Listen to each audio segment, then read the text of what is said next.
Man? Okay. Good?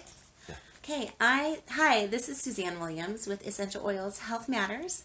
And today is week 6, day 4 of our positive affirmations that we are doing every single day. I'm trying to hit it in the mornings. And if you've been following us, you know that we are working through the positive, peaceful growth calendar of Susan Lawton, Dr. Susan Lawton, and that this is what it looks like. You can get it from Aroma Tools or My Oil Life. This week's affirmation is I am happy in the moment, and I hope you are taking just kind of double checking with yourself. How am I feeling? And how can and think how can you be a little bit happier in the moments? And if there's a moment where you're not happy, what do you need to do? Do you need to tweak your thinking to find the joy because you have to do something? Or it's something that you really, really want to do that maybe, like, I don't know, like maybe scrubbing the toilets. Like most people don't super enjoy scrubbing the toilets, but they do it because they love how clean the toilets are. So, for those things that we need to do that sometimes we don't want to do, we can still choose how we think about it, right? So if it's something like that, where we find ourselves not being happy, we can think about, oh my goodness, look at how much self-discipline I have, and celebrate your self-discipline. Or look at how much love you have for yourself or your family, and celebrate the love. You know, celebrate the why of why you're doing things when you're doing the things that are a little bit unpleasant for you to do, or that you don't necessarily 100% enjoy doing.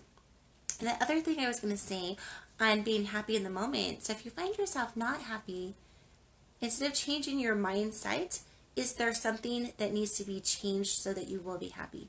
Like maybe you're having family scriptures and the children are wrestling around with each other and being a little loud and not paying attention, which is making you a little bit not happy with family scriptures, right? And so, let's, at those times, let's be authentic with what we need. And let's say, hey, I love it when you guys play with each other, but this is family scripture time. Let's all sit down, let's pay attention, because this is the time when we're trying to learn about God.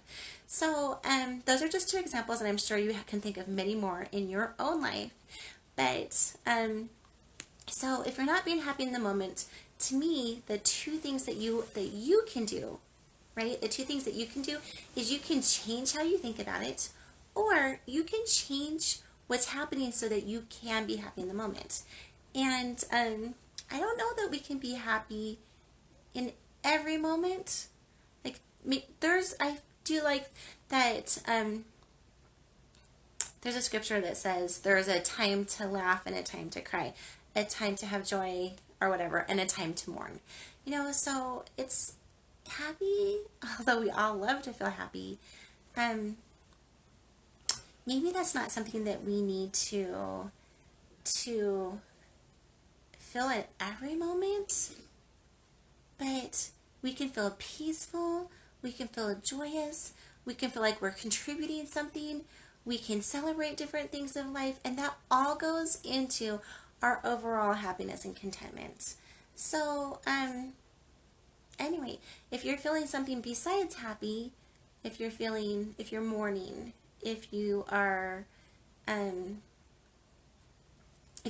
let's just take that one. If you're mourning, mourn. Go through the mourning process.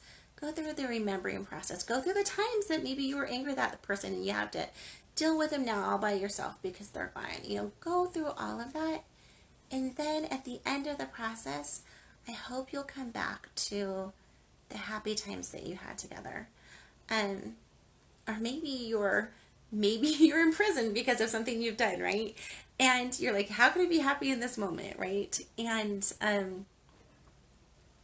so obviously you might have to do some time to mourn, right? You have to do some repenting. You might even have to do some reaching out to why you're in the prison. Like if you've stole something, make restitution, do an apology if you've harmed someone. make restitution as much as you can and make an apology, right? The more that we can fix what we've the more that we can fix what we've harmed, or fix what we've broken, or fix what we've taken, the happier everyone is in life. The happier we are, the happier others are. When we make amends, it helps to heal so many different things. So I would highly encourage you that if you are for some reason not happy, to think about why you are not happy. Delve deep in that and heal what needs to be healed, and fix what needs to be fixed, and repent over what needs to be repented of. Repent with God, repent with the people or institutions. Do your best to live honest and authentic, and I think that helps you live more happy in the moment. And when I'm saying live authentic, I also mean as a kind person, right? If we don't want to, we can be angry, but we don't have to yell. And we can be disappointed, but we don't have to maybe harp on our disappointment. We can think that something is not a good situation or a good idea for someone else to do, but we can still give them the grace and the free agency to do what they want to do, depending on the situation, right?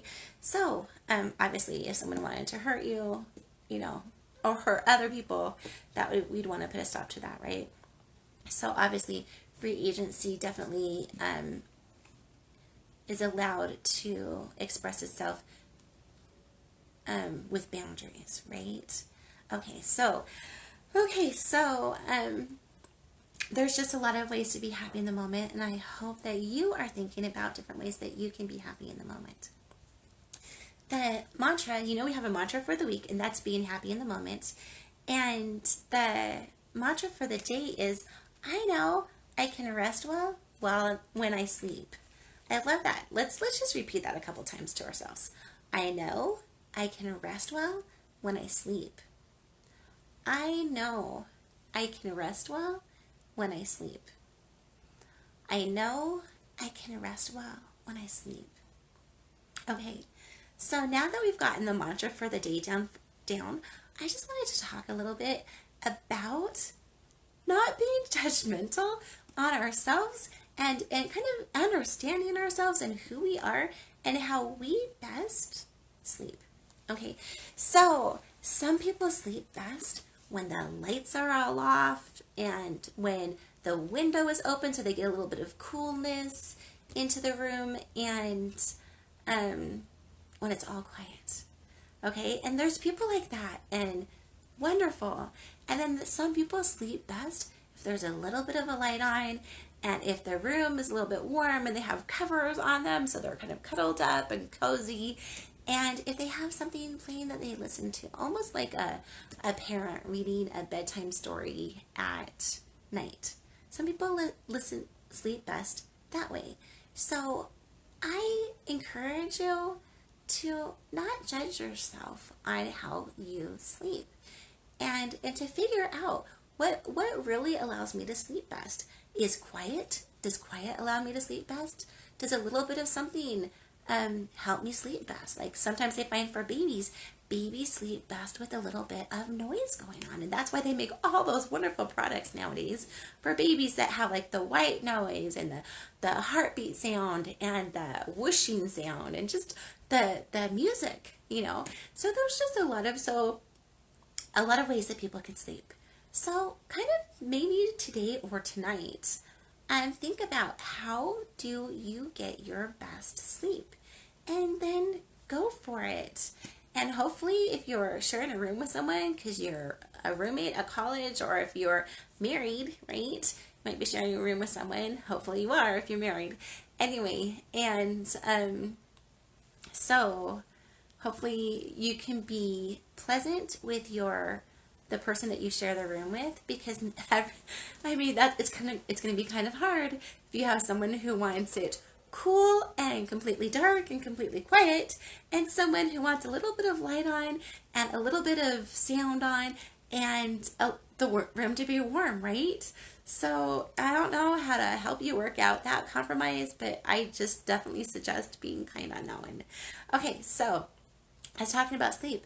I also don't want you to be judgmental on on how you wake up. Like some people wake up and they hit the ground running. They can get up, they can just absolutely dive into projects and like doing jumping jacks and knocking out all that stuff in the morning, right? And that's kind of who I am. And then there's other people who wake up and they are a slow wake up. They kind of wake up groggy. They kind of wake up. They go. They move slow throughout their morning, and then 2 hours in or something, that's when they hit their high point. So or maybe even later in the day. So I don't want you to judge yourself on how it is when you wake up, whether you're a fast wake up and ready to hit the day or whether you're kind of a slow wake up and you kind of need to ease into the day. I don't want you to judge yourself on that. But I do, if you're more of a slow ease into the day, I would definitely say just do some double checking to make sure you're getting enough sleep. Okay, that's just going to be my only hint, and you can do your own research. If you don't feel like you're getting enough sleep, you can definitely do your own research on that. Okay, so just to let you know, doing a little bit of study on morning larks and night owls, and actually now there are 4 different types of animals that they compare sleep habits to, but I'm just going to go into morning larks and night owls. So, night owls, they're the ones that like to stay up till 10 o'clock or later, and they are on fire, and they are doing their best work at night, and they seem to have a warm temperature at night, cool temperature in the morning. Okay, and morning larks seem to kind of get up into at the 4 to 6 o'clock hours, and they which night owls would like, what in the world are you doing up at 4 o'clock? You must have some sleep problem. But morning larks, no, they don't have a sleep problem. That's just like when they want to get up and when their body says, hey, you're rested, let's get up and start the day. So if you're a morning lark, don't be judgmental on yourself and don't let other people be judged. Well, I guess either way, if whatever you are, don't be judgmental on yourself, and don't let people be judgmental on you either. We all function at our best at different times of the day. Okay, and then there's some people, and so if you're a morning lark, you tend to have a very high temperature in the morning and a low temperature at night, which is why if you're a morning lark, you might like the bedroom warmer at night, and if you're a night owl, you might like the temperature cooler at night because your body's already running hot. Anyway, so and if you don't fit into any type of sleep pattern, like, that doesn't mean that science hasn't, I mean, who can say that science has come up with all of the sleep patterns that people should have? No.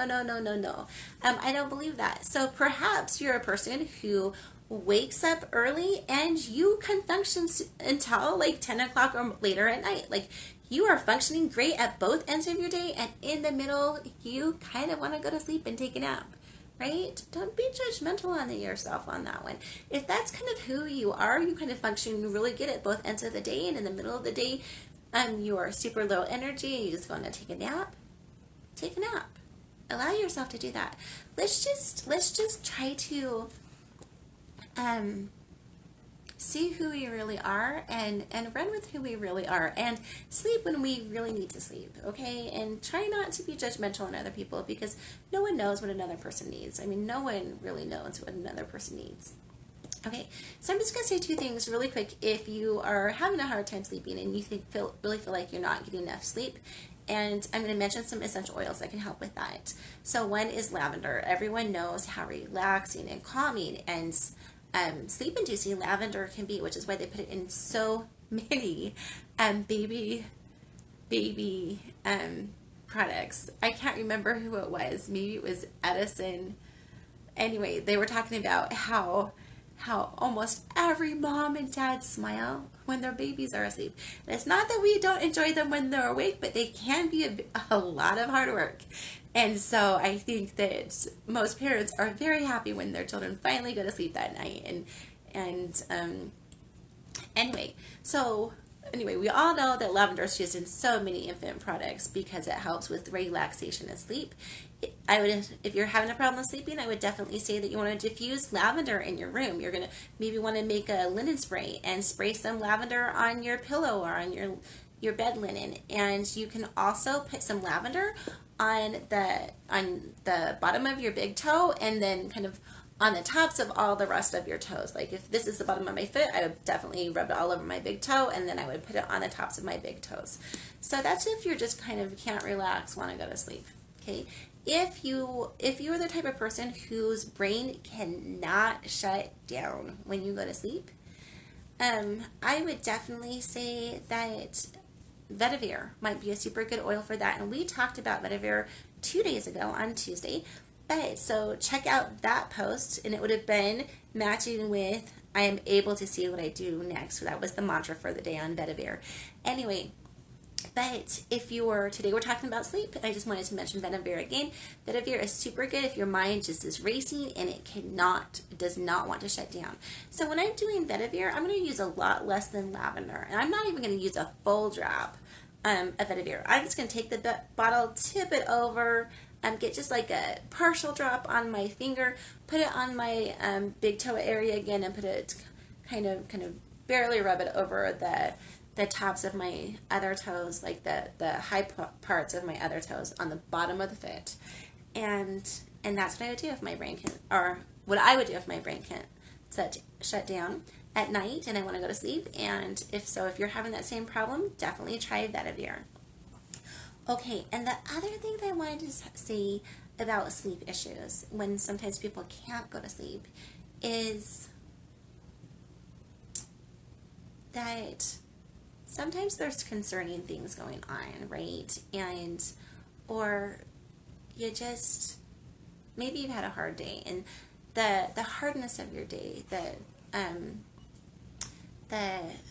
trauma to your day, or the discord in your day is making it hard for you to go to sleep. And if that is the case, then I would definitely say put on something that you know is going to bring a big spirit. I don't mean big spirit. I mean a good spirit into your environment. So I would say put on some gospel music. Put on your favorite gospel relaxing music. Put on your favorite classical music. I think that many of our classical composers, like Bach, he's one of my favorites. I think that they definitely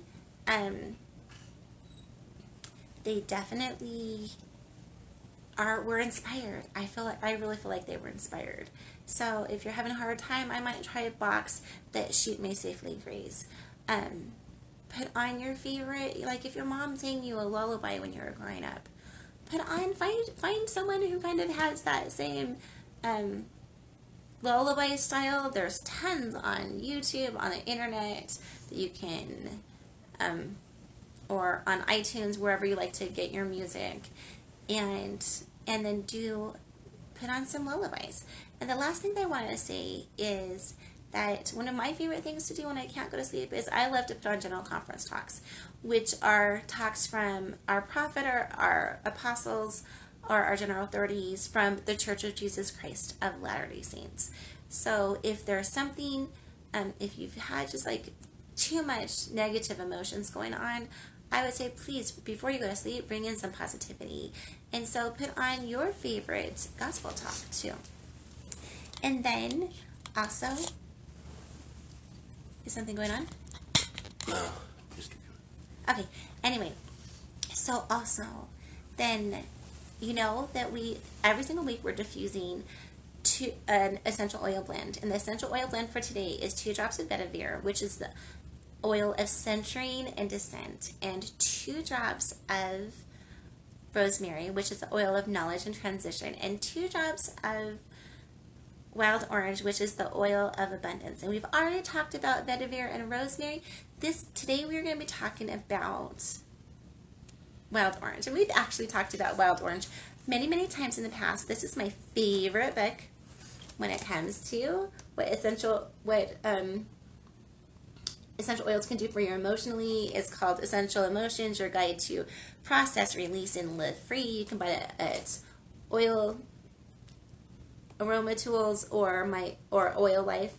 Anyway, so wild orange, again, is the oil of abundance, and it can actually help with a variety of emotional issues. So it fosters abundance, it inspires abundance, it fosters creativity, and it supports a positive mood. So wild orange, of course you know, is a citrus. It comes from a citrus fruit, right? So any citrus oil is going to be super uplifting to your spirits. So the lemon, the lime, the bergamot, the tangerine, all the mandarin oils, they all are super uplifting to your spirits, and so is wild orange. And so I wanted to talk to you really quick about how wild orange can help us let go of our scarcity mindsets. And so if you have a lot of fear or nervousness or inflexibility, or if you're a workaholic, or you just have a lack of humor, a lot of that could come because we fear. Caleb, can you go stop that, please? Quickly. So a lot of things can, please stop that. Okay, so a lot of things can make it so that when you have a scarcity mindset, a lot of things can make it so that, no, I said please go stop that. Please go stop that. So when we have when we have a lack of abundance mindset, sometimes we're fearful that we don't have enough money, so we might be a workaholic. We're fearful that we don't have enough love, and so we might be fearful in some cases. We might be nervous. We might be inflexible. So there's just a lot of scarcity things that can come out into negative actions on our part. So that's one thing that we can check ourselves on. Like if we're having a negative emotion like fear or nervousness, or just kind of being inflexible, if we're having to feel like we're doing all the work ourselves, let's just do a check, and let's kind of delve deep into those feelings and see what's really going on that. Okay, and wild orange can help support change. Change of mindset, wild orange helps us remember that life is abundant, that life is not scarce, and that we can have faith in a lot of different things. So I just wanted to really quick talk upon some of the negative emotions and then the positive properties that wild orange can help with. So some of the negative emotions are scarcity thinking, being over serious, being rigid, being dull, being a workaholic, having a lack of energy, being discouraged, hoarding things, right? And being envious. And, because if you're envious of someone, you might think, oh, there's not enough love to go around, or there's not enough money to go around, or there's not enough good things happening in life to go around. But there are.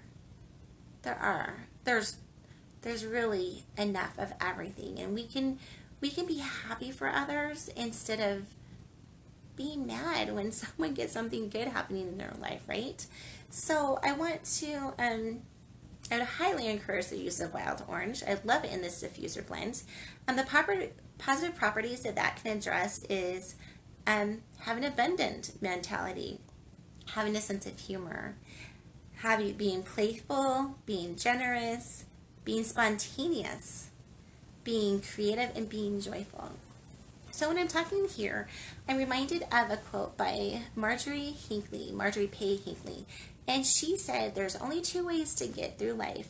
You can laugh or you can cry. She goes, I prefer crying. I prefer laughing because crying gives me a headache. And I don't know. there's definitely a time to laugh, and it's so good when we can have humor about situations. Have you ever had something happen to you and you're talking to like your best friend and you start, something that happened bad, like I don't know, maybe the child broke your favorite, spilled some milk or broke your favorite vase or whatever it is that happened, right? And then you start talking about it with your favorite friend, and you guys are laughing at just about how crazy life can be, or the things that like happen to us all, right? And then too, it's okay to cry. It's okay to cry. If your mom never taught you that it's okay to cry, I am here to say it's okay to cry. Because crying and being sad and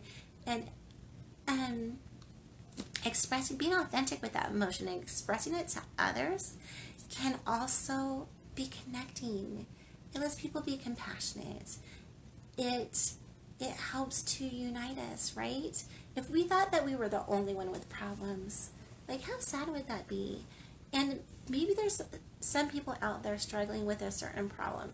Maybe they're struggling with not being able to make ends meet. Maybe they're struggling with,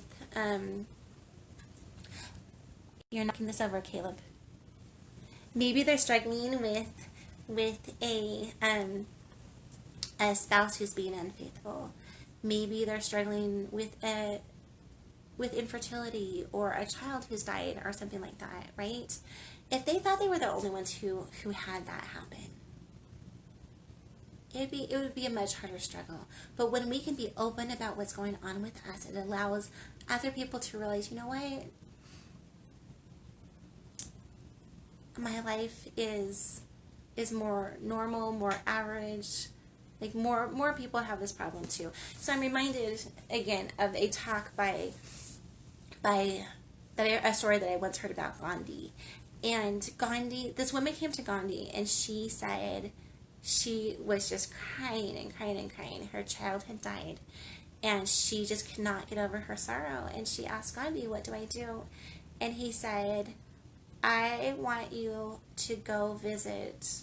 I'm probably going to get the story wrong because I haven't heard it for a while, but he goes, I want you to go visit basically every house in the village. And I just want you to see kind of what's going on in their lives and then come back to me. And so that's what she did. And as she visited like every house in the village, what she found out was that everybody had something hard and traumatic that they were struggling with. Everybody. So there's a general authority who said that if we treat people, I think it was Henry B. Eyring, who said if we treat people like they're going through the hardest things in their life right now, most of the times we're going to be right. And if we're treating people like that, we're always going to be more compassionate, right? So anyway, wild orange, it's a wonderful oil. It can help bring the happy back into your heart. It can help remind us that life is good. I ask you to go forward on your day being authentic with your problems and vulnerable. Don't tell them to everyone, right? Not everyone wants to hear them. Not everyone is prepared to hear them. But tell them to people who you think would be compassionate, and tell them to people who you think might need to hear that someone else is struggling too, right? Okay, so go and diffuse your 2 drops of Vetiver and Rosemary and wild orange. And I hope that today that you will know that you can have restful sleep. Oh, the music that we're listening to this week, in Dr. Susan Lawton's things, it's Winter from Vivaldi's Four Seasons. That doesn't really connect with me at all. So since today we're talking about sleep, I'm just gonna totally recommend listening to Johann Sebastian Bach's That Sheep May Sleep Safely Graze, our Brahms Lullaby. When we're talking about sleep, right? Let's put something on super relaxing that we can just meditate to and figure out how we can support ourselves in the best way possible. Okay, this is Suzanne Williams with Essential Oils, Living the Wholesome Life, and we will see you again tomorrow when we'll be talking about all the physical aspects of the vetiver, rosemary, and wild orange. We'll see you. Bye-bye.